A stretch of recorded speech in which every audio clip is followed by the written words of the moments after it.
Hey everybody, this is Everyday Commentary, and this is a Sweet Stuff Saturday. This is paired with the video overview of this knife, the Knives Hyphen.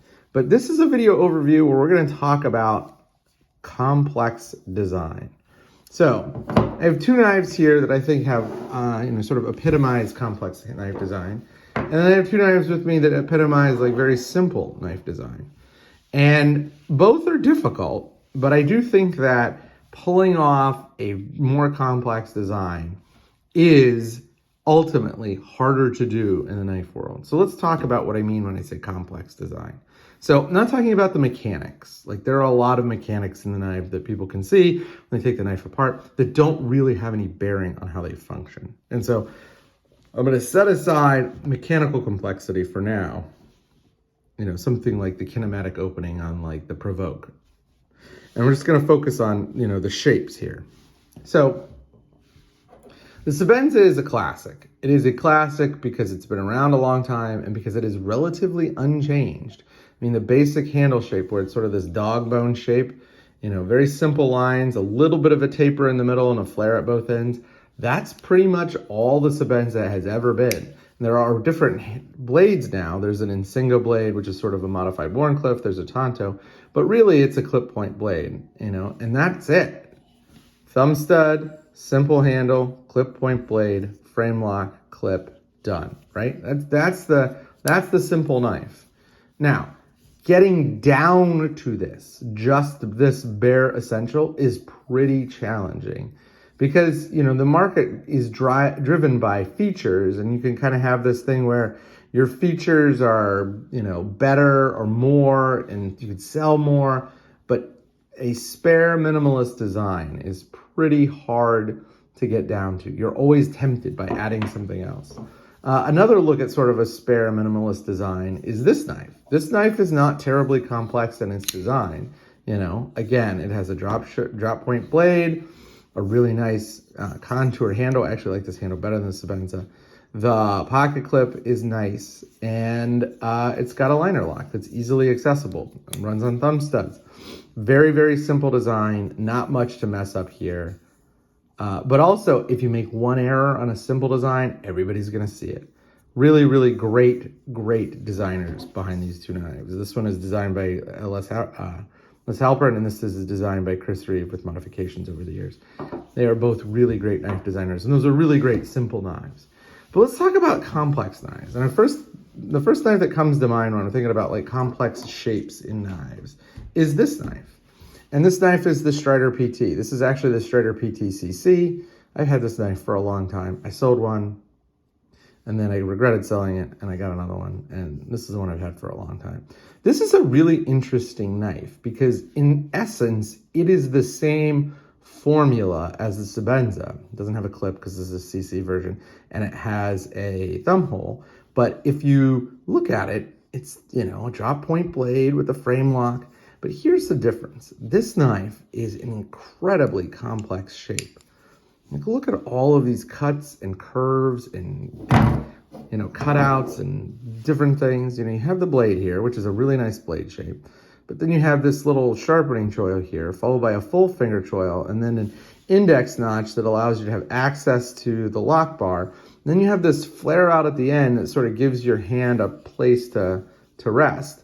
And ultimately, if you use this knife in the intended position, this is an excellent grip. It gives you lots of control and lots of purchase on the knife, and it makes it easy to hold. You can also flip it around, and you can kind of put your finger in the choil, and then you rest it there. And this is a really great knife in the two, in the ice pick grip and in the regular grip. They're really, really good knives. But it's complicated. Like getting this shape right here from basically this point to the ricasso, that is not an intuitive thing. And like your fingers kind of go there, but like what do you do here? There's a bunch of different ways to solve this problem. They could have gone with a guardless choil and brought the edge all the way out to here, and they chose not to. And I'm not sure if that's the right answer or the wrong answer, but I'm simply saying is this design here, and this knife as a whole, is more complex and less intuitive than something like the Sebenza, even though in many ways these are basically the same knife. The shape here is different, and the shape makes this knife, I think, stand out from the Sebenza. I don't think it's a better knife than the Sebenza, but it's certainly a different knife, and it has its own unique merits and attributes, and being great in the hand is one of them. So this knife is a relatively old design in the knife world. It's 20, 25 years old. This one is a relatively new design. This is the Knives Hyphen. It came out in 2022, and it was a collaboration between Michael Gavick and Knives. And Michael Gavick is a knife designer who loves complex organic shapes. There are really very few straight lines on any Gavco knife, and this follows that model to a T. And again, we're looking at this part right here, basically from here to here. That part, that's not too complicated. But when you add in this harpoon tip, you get this very interesting way of holding the knife that is not entirely intuitive until you have your hand there. And it's certainly not intuitive from a design point. Like, I don't think that most people think of the harpoon tip as anything other than a decoration. And so to have Michael Gavick give it some kind of function that it actually improves the grip and control of the knife, that's a remarkable thing to do. One thing I'll point out is on a complex knife, you can make some mistakes and not have them have as big an impact. So I really don't like this hump here, and I know why it's there. It kind of gives you like a landing spot for your thumb. That landing spot is a little too big, by the way. But like if they just deleted this and had the line go from here to here, that would probably be fine. The one thing I think it does do is it does give you a little bit of a space so that the blade doesn't stick out of the spine, because this is an awfully wide knife. I mean, it's very tall here and not very tall here. So I think that this point here is really designed to hide the blade and when the knife is closed, as opposed to help with grip. Maybe they could have done something different. Maybe they could have just brought this line all the way out here and then dropped it down and rounded this off.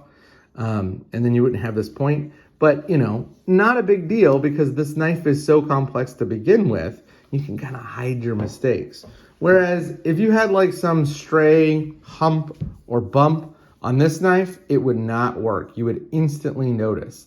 In fact, when they do things as small as change the old Sebenzas used to have this pin, hole here, and it was a hole for a pin that they would use when they were putting the handles in a fixture. And they deleted that hole because they changed the way the fixture worked. And people were like, what happened? It was a huge deal. And it had no function at all. And it was just like an aesthetic thing. So the idea that, you can hide your mistakes on simple knives is just not true. Any small change will be noticeable. Whereas on these complex knives, you can make mistakes and, not really be hammered for it. Like a mistake here, or not a mistake, but something I would improve, I would just make this a guardless choil. Like, there's no reason for this to have this sort of, 1/2 inch, 3/8 inch bite out of the blade. You could just bring the edge right all the way up to there, like they do here, and it's fine. It doesn't really make a difference. So just to look at what I think are like complex knife shapes and how they work in design and how they can be a real boon. Like, I think this knife looks great. It's very unique, and it's not bad in the hand. There are things I would do to improve it, but it's not bad in the hand.